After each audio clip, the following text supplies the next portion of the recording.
আয়াত সংখ্যা 30, রুকু 2। কুরআন তেলাওয়াতের আমলকারীদের জন্য সূরাটি অনেক ফজিলতপূর্ণ, যা তার তেলাওয়াতকারীকে ক্ষমা করে দেওয়ার আগ পর্যন্ত সুপারিশ করতে থাকে।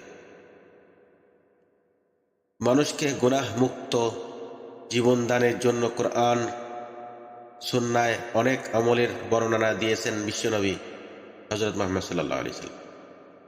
লক্ষ্য একটাই, যাতে মানুষ গুনাহ মুক্ত জীবন লাভ করতে পারে। এটিও তার একটি। হাদিসের একাধিক বর্ণনা এসেছে, হযরত ইবনে আব্বাস রাদিয়াল্লাহু তাআলা আনহু এক ব্যক্তিকে বললেন, আমি কি তোমাকে এমন একটি হাদিস শোনাবো যাহা শুনে তুমি খুশি হবে? উত্তরে সে বলল, হ্যাঁ, শুনান।